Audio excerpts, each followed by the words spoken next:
Joining me in this episode is Bob Dalton, founder and CEO of Sackcloth and Ashes and Local. He's an entrepreneur, keynote speaker, and social designer working to reclaim human connection in the digital age. Enjoy the conversation.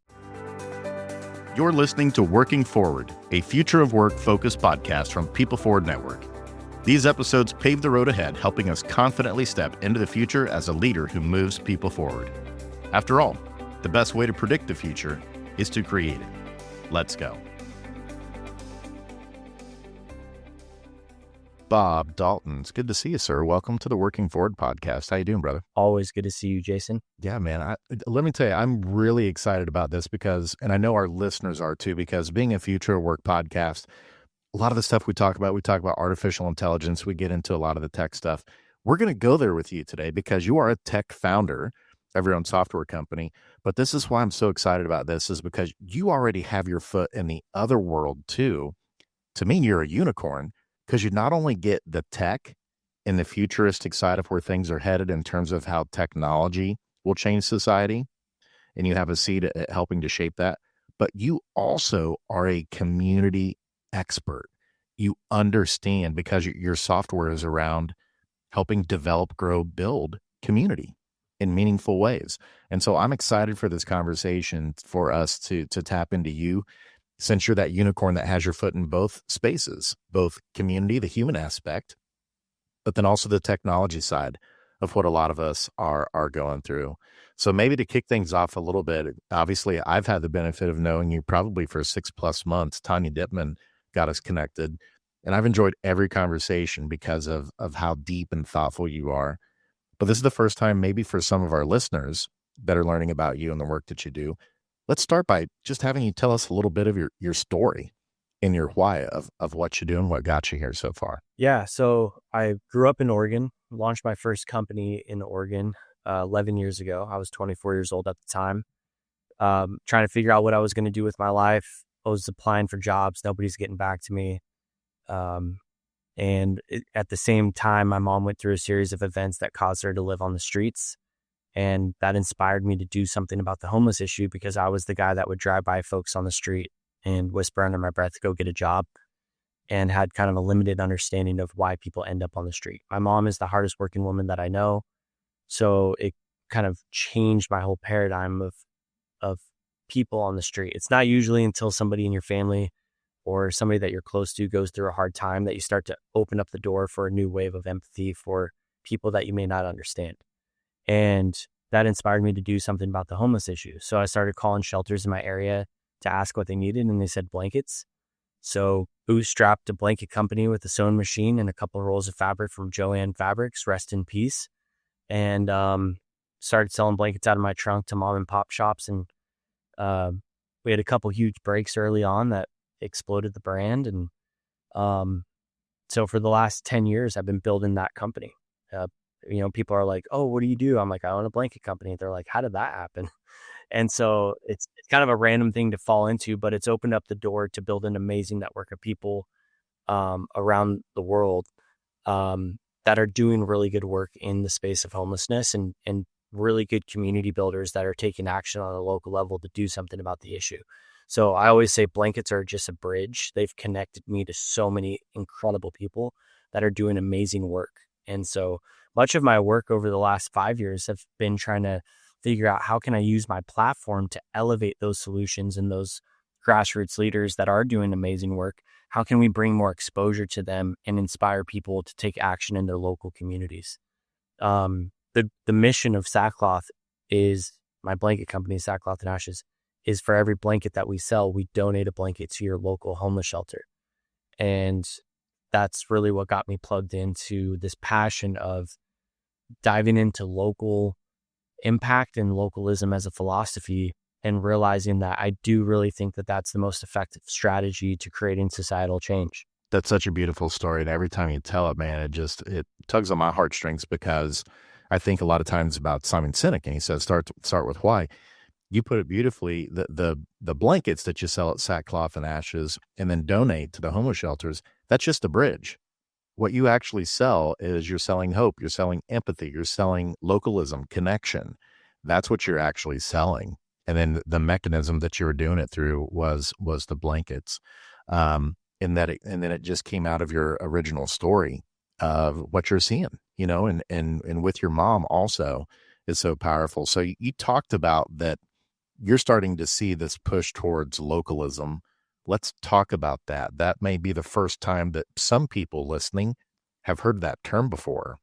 So walk us through that. What is localism to you? Yeah. And like the most fundamental way I could say it, you have individualism, which is very culturally relevant. You have localism, you have nationalism, and you have globalism. In my opinion, localism should be at the forefront of our conversations. It's not even a part of the conversation at all. So when I started to get a front row seat at all of the best work that's happening around the United States of people taking action locally, creating some of the best solutions, what normally happens is when you want to support a cause or a natural disaster happens, we're supporting the Red Crosses, the World Visions, the more national or global organizations. And the best solutions to solving issues are the local grassroots solutions. And, the reason why we're spending billions of dollars to try to solve homelessness and the issue continues to get worse, we should take a step back and go, maybe we should change our strategy here.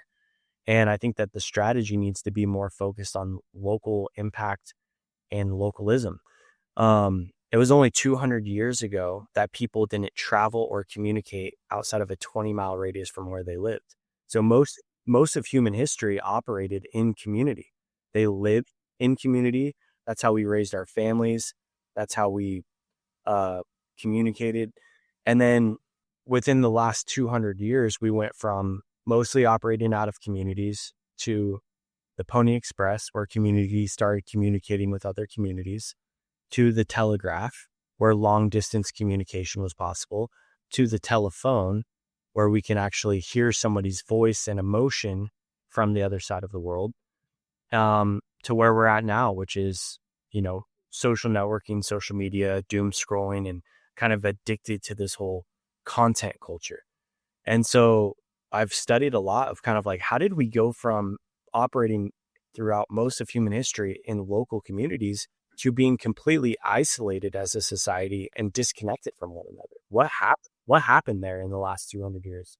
And we've globalized everything, media, finance, communication, and we've had a lot of capitalism being utilized at the expense of humanity rather than for the sake of humanity.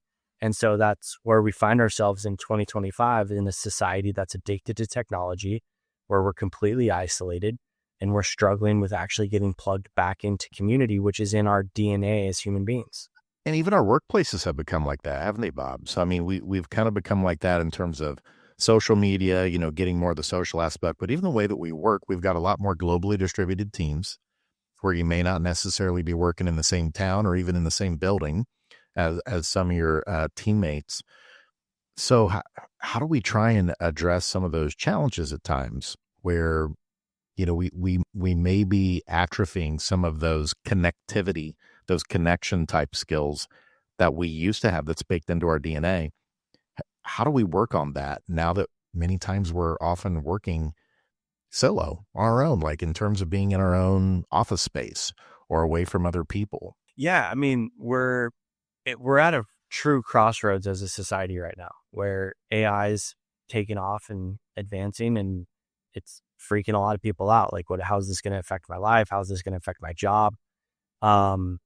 People are now, we're kind of moving into a time where people are going to become emotionally connected to AI through artificial relationship.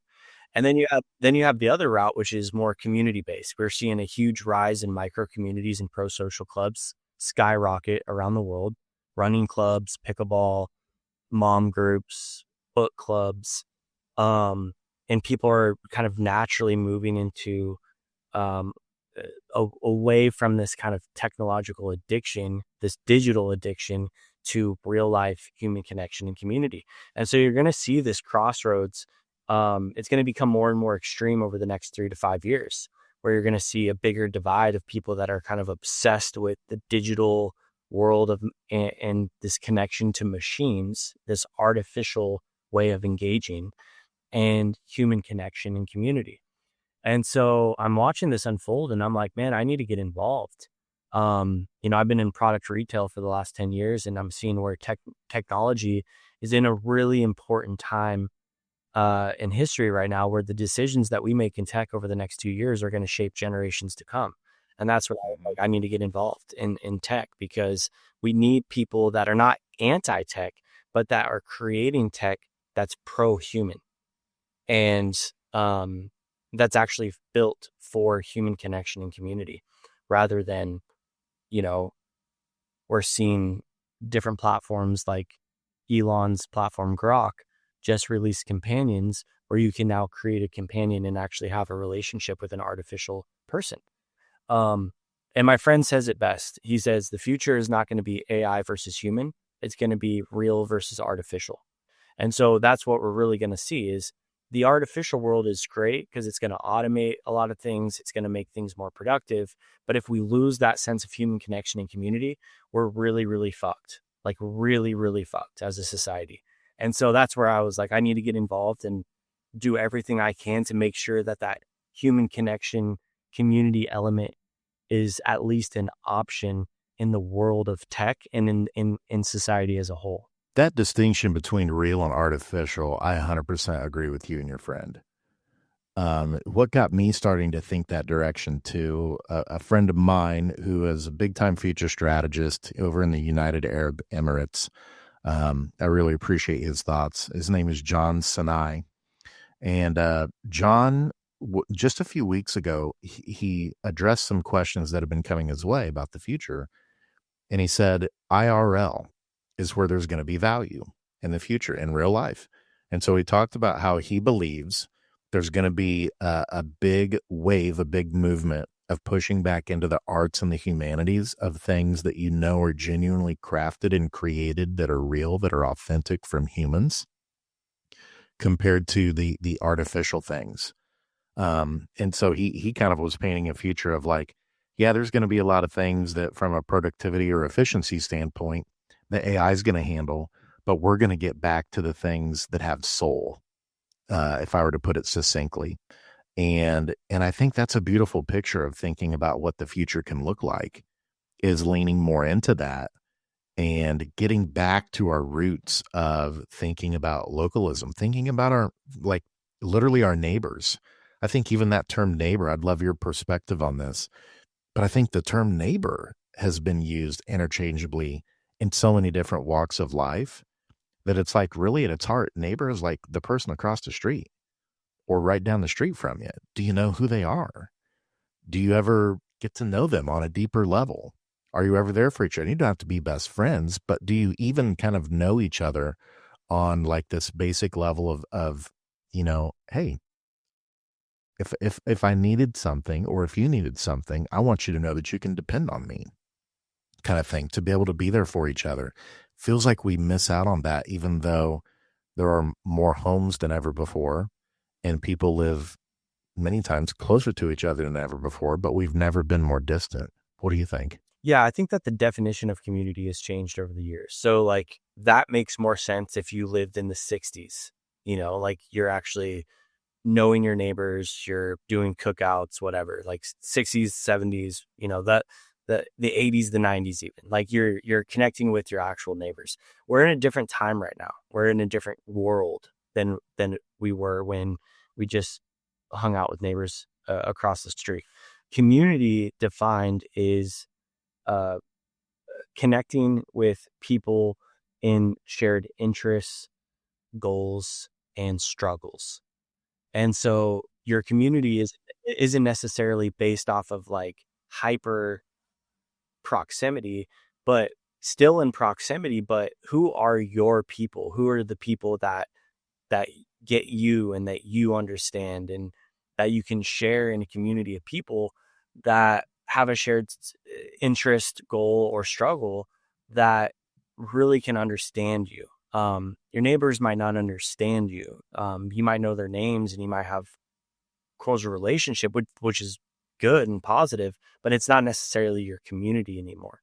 And so that's what, I'm hoping that people can become more and more aware of, is what's happening around me that are my people, that are the people that are sharing in a struggle that I have, or an interest that I have, that I can get plugged into. And those are the communities that are life-changing and transformational.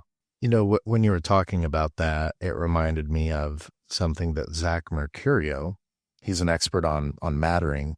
He's a psychologist at Colorado State. And he shared one time on an episode with me that Abraham Maslow in his hierarchy of needs, that Maslow admitted he got it wrong. And I never knew this. I was embarrassed at the time when he was telling me this story a couple of years ago, because I'm like, I went to school and became a psychologist, and I didn't know that Maslow admitted that he was wrong about something on his pyramid. Like, this seems kind of important. Yeah. So like I leaned in when he shared this, and this is what he said, Bob. He said Maslow, before he passed, realized that his hierarchy of needs was inaccurate because of self-actualization. He said the path to actualization is through others. You cannot do it on your own. And Maslow started to understand that. Well, most of us don't know that Maslow was like, I got it wrong.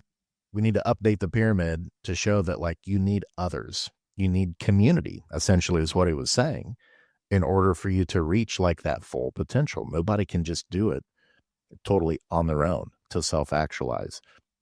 Would love your feedback or ideas on that concept of Maslow thinking, oh, you know what? I may have gotten this wrong, actually. We're moving into a time now where it's not just a good idea to be a part of a community. Like, that would be nice. It's about survival, because we're living in a society that is addicted to technology. And when you're dealing with addicts, community is the number one antidote to addiction. And so this is not, we're dealing with a whole different beast now, where it's like, oh, community, that's nice to be a part of. It's like, but we have to be a part of community moving forward. There's a psychologist named Dr. Bruce Alexander who did an experiment in the 70s called the rat park. And he put an individual rat in one box, and he put a community of rat in another, like a rat park. And he had 2 bottles going into each box. One bottle was with fresh water, and the other bottle was water mixed with morphine. He found that the individual rat only drank from the water mixed with morphine, and the community of rats only drank from the fresh water. And so what he proved was, when we're in community, we have a certain amount of dopamine of being involved in some sort of aspect of connection and commonality. And we're not seeking external sources for that dopamine hit. We have everything that we need in community. The isolated individual will seek out that dopamine hit from external sources, even if it's at their own detriment. And that's what social media has become. And so what he really proved was community really is the antidote to addiction. We're dealing with a society of full-blown addicts, whether it's substances or screens. We are a society that is addicted. And so the only hope that we have now is community. It is essential to the survival of the future of humanity. I had never heard that positioned so eloquently or so importantly, the way that you just, I mean, it really is poignant when you put it that way. And it's easy to see. So as a father of 4 kids, I could tell you one of the easiest things for my wife and I to do is just hand our kids a tablet, because we're like, we just need some silence for a few minutes. But I tell you, we notice changes in their behavior if they're on screens too much.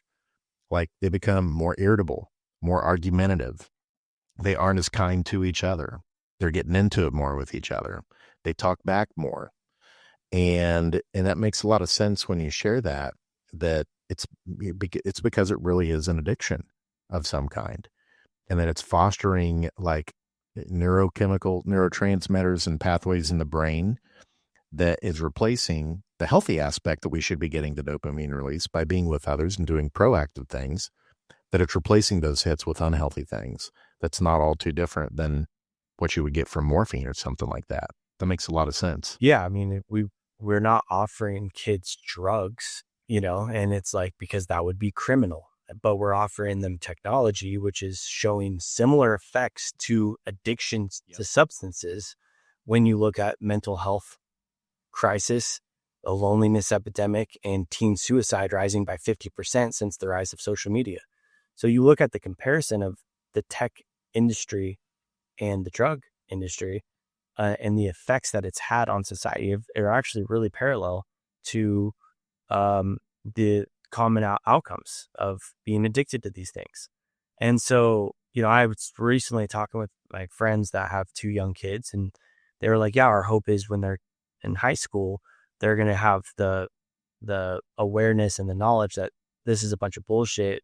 We don't want to be a part of getting sucked into all this. And I was like, they're not even going to have that choice. We're stripping our kids of autonomy because we're getting them addicted at young ages to where they don't even get to have the autonomy to make that decision for what's good and what's bad for them, because that's what addicts do. Addicts will continue doing something even if they know it's bad for them. So for us to just simply tell society to be on technology less at this point is like telling an alcoholic to just put down a beer and stop drinking as much. It's not going to happen. And so what does an alcoholic actually have to do? They have to get plugged into support group. They have to get plugged into community. And that's where we're at as a society. I never heard it put that way either, but that makes so much sense. And that's why I think it was Australia. They may have been the first one, but banned social media for anyone under the age of 18. So you can't even have an account. It's against the law.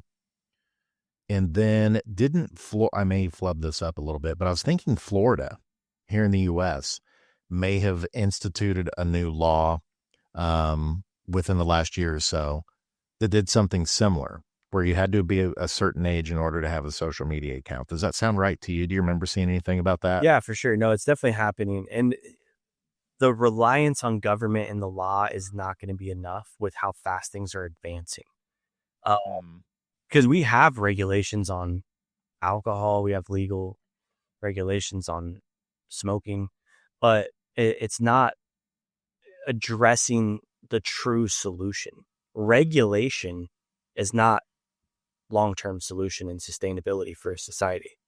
We have to put regulations on things because it becomes a crisis, not to prevent a crisis from happening. So I think that like those things are good, but it's not the solution to what society is actually going to need in this next season with how fast things are advancing in technology. We are entering the danger zone when it comes to the technological advancement right now and the actual what this is actually going to mean for society. Like that's why I'm spending the rest of my career, the rest of my life, my short time here on earth to be somebody that is both warning where things are going and helping provide as many solutions as I possibly can for the sake of the future generations that are going to walk this planet. And I'm all in on it. I love that. And, so I'm going to turn this inward a little bit now. I think we've talked at a pretty grand level about this big challenge, right? We know technology, particularly AI, really making it challenging for people in a lot of different ways in terms of the health of their life and people moving away from being part of a community. Let's turn this inward now and focus a little bit more, because a lot of our listeners are business leaders. So they may be thinking about this through the lens of business and what it means for their business and for their teams, their people. What are some concerns or things that you're seeing and hearing around importance of community or connection in the workplace? Yeah, from a workplace, obviously culture is, everything in a company. Like you have to have the healthier your culture is as a company, the better opportunity that you have as a brand to thrive. But I think that from like a larger kind of bird's eye view, we're seeing such a massive shift on online communication and advertising and marketing, where I tell companies all the time, including my own company, my own product company, I go to the team and say, look, having a following isn't going to be sustainable. If you don't build community as a brand, you're going to die. You have to build community. And there's a difference between having a following and an email list and building a community. And so that's a lot of where most of my conversations are going with talking with other entrepreneurs or other brand owners is how are you cultivating community for your audience? How are you inviting them in to be a participant, a contributor to what you're actually doing as a brand, rather than just being a follower and getting beat out by all the other companies with all the noise and all the ads and everything that's online, and soon to be all the artificial, misinformation. How do you cut through all that noise and actually build a community? The brands that figure that out are the ones that are going to survive over the next 5 to 10 years. The ones that don't are going to die pretty quick. So I'm getting to learn firsthand when I put on my hat to run Sackcloth and Ashes. How are we building community as a brand? Because if we don't have much more runway. Who's doing that really well right now, you think, in terms of turning community into brand, in terms of companies? Any that come to mind? It's a great question. Not a lot that I'm like really following and paying attention to. The brands that really started to build community through like a Facebook group like 5 years ago, they're the ones doing $12 to $15 million in revenue, because they have this entire customer base that's all in one digital community that's posting about the product and posting about what they're up to. And the brand kind of has like this, it's an ecosystem of people rather than just the one-way communication. When you send out an email or you make a post on social media, that's one-way communication. The brands that have figured out two-way communication, where they kind of have this like living community in one digital space, I think that those are the brands that are crushing it. But they're also the ones that, that's the biggest opportunity in tech, in my opinion. Yes, AI, but yes to digital communities. Like, digital communities are the future of online communication. And we are lacking, from a brand standpoint, having the platforms to build community as a brand. Our options are Mighty Networks, which isn't great, Circle, which in my opinion has a worse interface than LinkedIn, and Facebook groups, which our audience would crucify us. If we said, hey, join our Facebook group in 2025, our audience would be like, what the hell are these guys talking about? So we're having to explore as a brand, where are we going to build community as a brand in a way that feels authentic, that feels aligned with our brand values, and that we can keep our audience in the loop on a more consistent basis that's not competing with all the noise and the bullshit online.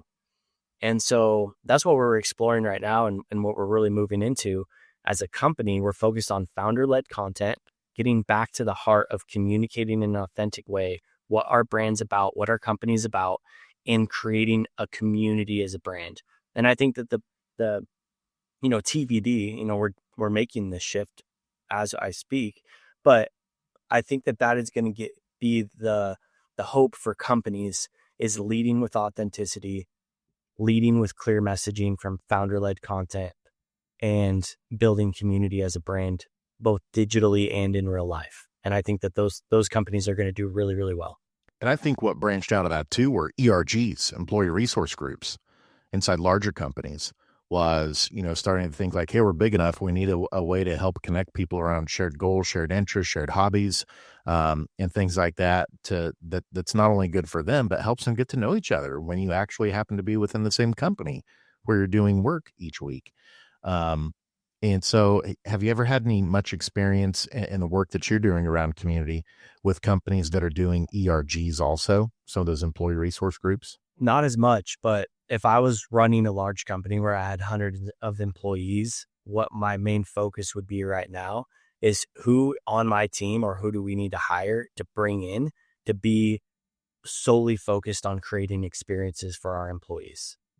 Like doing the most badass events and mixers and educational workshops. Because we're moving out of the era of content creation. Like, so many companies went all in on, we got to generate content and we got to make the best videos and all this stuff. We're now moving into the era of community. So we're moving from content to community. So community builders will be the new influencers in this next decade. So the companies, whether large or small, they should all be focusing on what type of experiences and events and ways that we're going to actually bring people together, both online and in real life. Those are the brands that are going to stand out. So right now, if you're a business leader, if you're primarily focused on emails and one-way communication, it's probably not going to turn out here very well for you here before too long. You got to be focused on like building community, building those connections, like Bob said, and not just relying on email or email lists, but actually get to know people, make sure it's multi-directional. The other thing in our experience at People Forward Network, we still are stubbing our toe, but we're very far into community as well, and developing a community of people forward leaders at small to medium sized companies, and also podcast hosts who have podcasts that have to do with people forward leadership. And one of the things we've also noticed too is the beautiful part of community is it doesn't have to be even, I know you mentioned two directional, and it is from you to them, from them to you, but the other part is from them to them. That you're creating the space for them, for it to really be something member led in the community, and for them to get value from each other as well. Not necessarily always from like the charter group or the sponsor group that may own or steward the community, which I think is really cool. Yeah, I mean, a really good question to ask is what type of value are you bringing people to make them want to be a part of your community? And you can interchange that as a company as well. What type of value are you bringing people to make them want to be a part of your company? And I think creating experiences that are not just the get together and network kind of events, but what kind of an experience are you creating that people walk away and go, man, that actually really moved me, or I'm inspired by that. Both in real life, but also online. Like one thing we're going to experiment with as well is I'm going to start opening it up for basically a public forum of opening up the door for anyone to come and listen into updates about our companies. And basically like act as if we are a publicly traded company and provide public updates to people on where we're at as a brand and where we're heading together. I think that means a lot for people. If you spend a half an hour walking through updates of where you're at as a company or a community to your audience, goes a long way. I've started to see a lot more of that. Are you going to do that through Discord, or are you going to do it through your own technology solution? Yeah. So for our digital communities, I'll do it through Local, my other company. And then from a online standpoint, we've been using Google Meet or Zoom to, I do monthly calls right now just with our founding community of our new company. We have 50 to 100 people on each one of those calls. And I just do a 30-minute briefing. Here's where we're at. Here, I give a tech roundup. Here's what happened in tech over the last month. Here's where the updates on where Local's at. Here's where we're heading in this next month, but what we're releasing, what features we have coming, and just kind of giving a quick overview, and then finishing with, and here's what you can do. Invite them into being a contributor to the vision. You do that enough times consistently with an audience, and people get bought in. They're excited about it. They get to see and feel the movement. Well, yeah, it's a much more personal touch to internal communication, right? I mean, so much of what we get is impersonal. To your word earlier, artificial, and that's only going to continue to ramp up. Proliferation of AI. There's going to be so much AI generated content that's just going to continue blasting us through our email, through our social media channels, where we get a lot of information, that it's refreshing, to have what you just described, which is a genuine human led event where we're going to talk about the things that we're wrestling with, the things that are around the corner inside the company. And it's for anybody that's part of the community, whether you work here or not. But if you care about this type of topic, if you have shared goals and interests around this, then it's worth showing up and having this real human connection around this thing. So I love that picture. The other thing I could see for business leaders right now is, if you aren't already doing kind of like town hall type events on the regular with your people, that could be something really important to think about doing too. That's similar to what you're doing there, Bob. Yeah, exactly. Yeah, it's anything that kind of brings back the heart of authenticity and gives people an opportunity to hear from the people leading in a real way and kind of relate, to be like, hey, like this is what we're going through. These are our struggles. This is where we're heading. And this is how you can be involved, and kind of just do a recap. I think those are going to go a long way in the future for companies and communities. I'm beta testing a real event. I've been hosting like local gatherings around the United States, just bringing community builders and designers together for conversations, and mostly like dinners at people's houses and things. But I'm hosting like an official event on August 7th in Salt Lake City at the Edison House, which is like a really beautiful co-working space. And I rented out their speakeasy, fits about 100 people. And I put it out there, and the title of the event is called Creating Human Connection in the World of AI. And it booked out in a week. And now we have tons of people on the waiting list. What I'm realizing is I'm not a professional event planner, but the secret sauce to hosting and throwing a really good event is have a really cool venue that everyone kind of knows about, have a great topic, and collaborate with the right people. Who's the person that you're going to co-host that event with? And so the way we're going to structure it is you're not just going to come get appetizers, network. For the first hour, you come, you get food, you get drinks, you hang out, you meet people, you see people that you know. The second hour is educational. I'm going to give a little 10-minute talk. Then I'm going to bring up a local community builder who runs a design community, have a 45-minute conversation with her about the future of AI and how that's negatively and positively going to affect the creative community. And then the last 20 minutes of that time, open it up to the audience, have a conversation. What are your guys' thoughts? What are your guys' questions on where things are heading? And then wrap it up with allowing people to grab another drink and connect with people at the event, talk about what they just heard or what they're feeling and what they're thinking. But I want people to leave that kind of an experience and go, man, that really was impactful. I learned something. I met somebody that was bigger than just trying to show up and get an exchange of business cards, you know? So I think that though I'm experimenting with these type of events where it's like, how can you create a space where people can come have not just an event, but an experience and have it be something where people walk away and go, man, that was worth it. Man, I love that. We're going to have to make sure before we wrap up today, we'll get more details on that as like a call to action. We'll get it in the notes for the podcast here and stuff so people can show up if they're going to be there. But the thing that you shared there that I think is really cool too is we don't often think of like that type of stuff that you're organizing and doing as being good for our health, but it is. That level of connection, being with people in those types of events gives us something that we don't get through digital. And here's where I'm going through this. There's this whole aspect now of health and wellness that falls into this bucket called social determinants of health.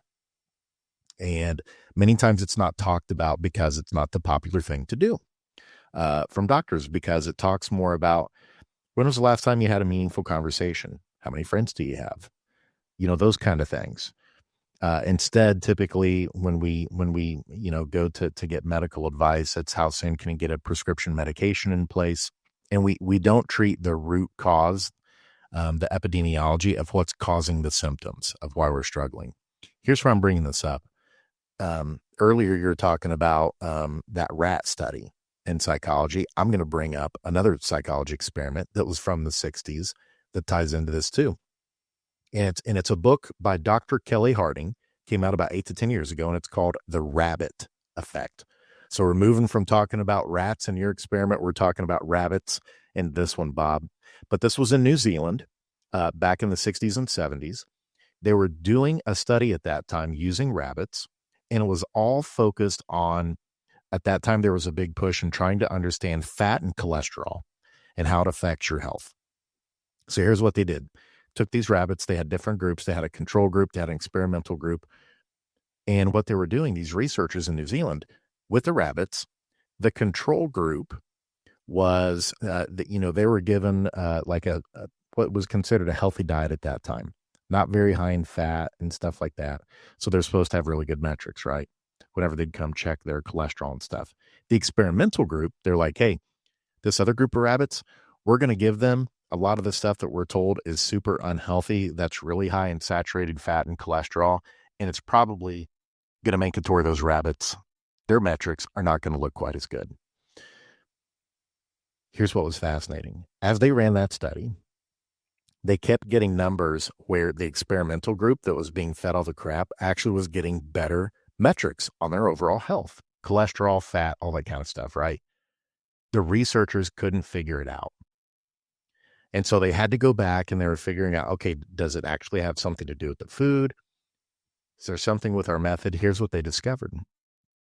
Once they went through their entire process of figuring out what was going on, here was the difference.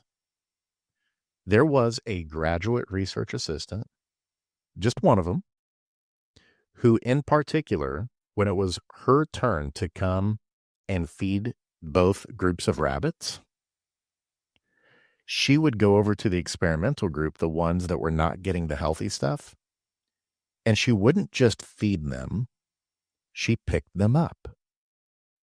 She gave each of them names and talked to them, and she would cuddle them.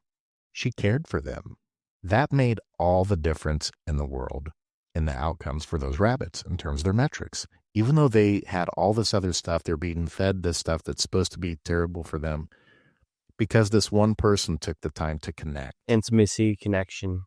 And so it was termed the rabbit effect, the life-changing, pieces of kindness, the connection of how it affects our overall health and well-being as a species.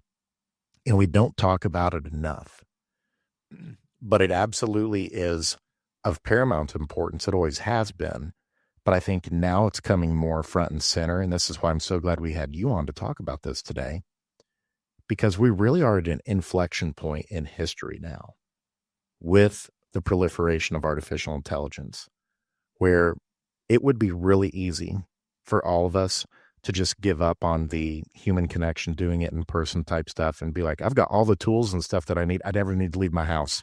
I can get my groceries delivered to me. I can have my car gassed up in my driveway. Why do I even need a car? Somebody like a robot, come pick me up and take me to where I don't have to talk to anybody and have a conversation. We can literally live in isolationism and have all of our quote unquote needs met, but not one of the most important needs, which is connection.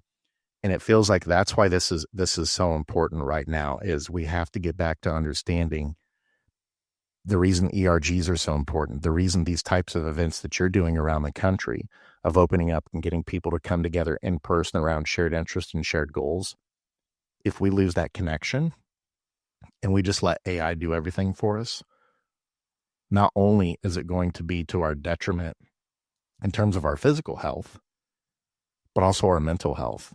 It's not who we were designed as a species. So that's why this stuff is so important. And I love that you were talking about how this is like the quintessential, like, survival of our species, why this is so important. No, that's spot on. Yeah, I think it's the number one need that's going to determine how things are going to look in the future. And it's going to get really interesting. It is, especially since you said like the companionship piece. We've already got like Zuckerberg saying, hey, I want, people to have like some of their best friends actually be these AI agents and stuff. And it's like, no, that is not the direction that we need to go. Yeah, I'll tell you right now, he doesn't want his kid to feel that. So let's go there. I'm glad you brought that up, because that's a thing that we should also realize is many times these tech visionaries, they don't let that tech inside their home, do they? Or with their kids and families. I mean, when they're running the company, they're making decisions based off of corporate interests, not the interests of the people. So they know what they're doing. Their job is to get people to become addicted to their product so that they can monetize our attention. That's all it is. I mean, that's as simply as I can say it. So the goal is, how do we create technology in the future that's not compromising and that's not trying to get people addicted to our product, but that's something that's a useful tool to help actually benefit your life in your real life. And that's going to be the challenge. That's what I'll be spending the next decade on. Do you have any precursors? I know you're already doing stuff that's working, but what are some of the things you're already seeing so far that's like, okay, this is in the bucket of like, this seems to be really working well in terms of moving that direction to help us have a healthier relationship with technology? Anything you can share so far? Or anything that you're hearing in some of your gatherings from other leaders that's like, hey, these are some of the changes we're making that seems to be creating a healthier I would say, outcome? Yeah, the most interesting thing is like, there's so many so I just launched my new company 2 months ago publicly. It's called Local, LOCL, and it's a local community network where you can join the platform, create a digital, you can create or join any digital community within a 50-mile radius. So we're taking like Facebook groups, Discord, that kind of digital community, but we're geofencing them. So not only can you join a community locally, but you're able to discover all the other communities that are popping up in your geographic location. So one of the things that we're finding is people are starting to connect more with people based on proximity. And that's what we needed. That's what we're lacking in global social media, is you're connecting with a lot of people, but not based on proximity. That's what was lacking With local, I'm trying to bring back the heart of proximity-based connection. And we are seeing like a lot of people are hitting me up and being like, man, I got reconnected with so-and-so and they live in my city. Or I got plugged into a community locally where I'm at that I didn't even know was a thing. And so, we're on local, we're seeing, running club pop up, a chess community pop up, all the way to unexpected communities that are using the platform, which I wasn't expecting, which was like, I greet everyone that comes onto the platform and I'm like, hey, how did you hear about local? And one guy was like, I came home from work and there was a note on my door and it's from my apartment complex and said, hey, download this app. We're going to host all of our communication as an apartment complex.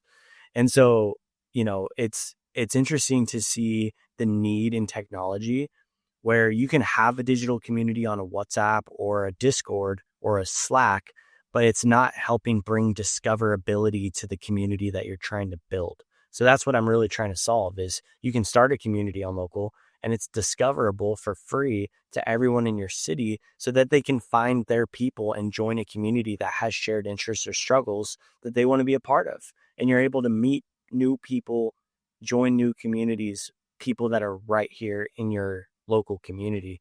And I think that's where we're going to start to see real change and real relationships start to form. And it's not going to be as polarizing because you're not able to hide behind a screen or an alias account, talk all the shit you want, give all your political opinions on something. It's just like, these are people that you're now rubbing shoulders with. So local is an extension of real society, of real communities that are now meeting digitally in the in-between. So we're having a lot of discoveries around people connecting more on a proximity-based level, which I think is going to be more and more of a craving and a need as we start to move into that more artificial digital space. People are going to be like, dude, I just want to connect with people right here in my community and find out what's going on so I can stay in the loop on the local events that are happening. That it's a struggle right now to figure all that out. So I'm hoping to be a huge player in that space and just helping people stay in the loop on what's going on around me and how can I get plugged in. And I think that's going to lead to a lot of real authentic relationships and community building. That's cool. So your technology really is removing a lot of the obstacles and helping people, become more discoverable, groups become more discoverable, actually get together and those things. Because right now, to your point, most of us, we live almost in anonymity when it comes to digital presence and using technology. It's like I'm using an avatar. I'm not even using my real name, And whatever it might be. that's going to become exhausting. That's an old way of doing online communication. Like that's going to still exist on like the Reddits and the Discords and things like that. But we need more platforms that are just like, where's the transparency here? Well, like we want to create a platform that's human verified. As we're moving into a world of machines and a world of artificial relationships, where are the platforms that are actually human verified, where I'm going to go on this platform and connect with real human beings, and people in proximity to me. And I think that that's where in the next 2 years, local is going to meet a practical need for a lot of micro communities and pro social clubs. In the next 3 to 5 years, it's going to become a dire need. It's going to be something that's like, I have to have that. So I think we're a little ahead of the curve on where things are gravitating online. But I think platforms like Instagram are going to become irrelevant within the next 10 months. And it's because of how much artificial content and accounts are being created on platforms like that right now, where people are already feeling media fatigued. And now they're going to be like, God, this is just getting out of hand. It's exhausting. It is, even just dealing with the changes in algorithms. Like for the most part, I just stick to LinkedIn. But even the changes that LinkedIn have made here over the last year or so, just I don't, and it's not one of those things. I get it. I'm in tech. It's not one of those. I just don't like it. I don't like the feel. I don't like the vision. I don't like where they're heading with this of trying to turn it into an influencer. Whoever's the loudest voice is who we're going to promote. You got to be doing video kind of stuff. Like that's not why I go there. I go there to find and engage with content and find new people that I resonate with, that I want to learn from, that I want to build a relationship with and help them make progress in what they're doing, because I think it's really cool or important. Yeah. And LinkedIn it's slower moving than these other social platforms, but moving in the same direction, meaning, Eventually, it's going to be overpopulated with ads. It's going to be more about the influencers of the space than it is about connection. And the algorithms are going to reflect that because they're trying to manipulate the algorithm to get you addicted to specific type of content so that they can monetize on your attention. So any company that's taking advertising money for social communication, they make compromises. And it's not about the people anymore. It's about the corporate interests. And we're going to see that slower with LinkedIn than these other platforms, but that's where they're heading for sure. Well, Bob, as we get ready to wrap up here, is there anything that you wanted to cover today that we haven't so far that's kind of top of mind for you as we get ready to land the plane here? Yeah, I get asked that all the time. And the thing that I've been sharing at the end of podcasts or at the end of the events that I'm speaking at is whatever you're building right now, having a good concept got you a long way about 10 years ago in the era of Shark Tank and Shopify popping onto the scene. You could get pretty far with the concept, not anymore. You can have a good concept and a good idea, but it's not going to get you that far. You have to have conviction. And everything that you're building right now, if you're not passionate about it and you don't have conviction about it and you're not willing to bleed and sweat and die for that shit, then it's not going to survive. And we need more entrepreneurs that are actually in community builders that are convicted about what they're building. We have to have a deep level of conviction in this next season in order to see these visions survive and have potential in the future. So if you're a builder out there, a founder out there, build out of a place of conviction, it's going to get really hard. Building a business is on hard mode right now. But if you believe in it, you're passionate about it, you have conviction about it, keep moving forward in it. I love that advice. And speaking of connection, as we get ready to wrap up here, want to make sure that people can reach out and connect with you. What are the best ways to do that, Bob? Yeah, I deleted all my social media platforms except for LinkedIn. So you can connect with me on LinkedIn or you could download the local app, LOCL. And I greet everyone that comes onto the app. Would love to connect with you there. And hopefully get you plugged into some local communities that you might be interested in. I love it. Bob, thanks so much for coming on today and sharing some wisdom with us here on Working Forward about this dance of where we are right now with the advances in technology and where we need to stay focused in growing connections and community, not only to thrive, but for our survival. Yeah. Moving forward. Yeah, thanks. So I appreciate you, brother. Thanks for having me. Absolutely. Always a pleasure to connect with you, man, and love what you guys are doing with the network. Thanks, brother. We'll be seeing you around soon. All right, sounds good. See you, brother. Thanks for tuning in to Working Forward. If you like what you hear, please hit the subscribe button wherever you listen to your favorite podcasts. Until next time, here's to building tomorrow today.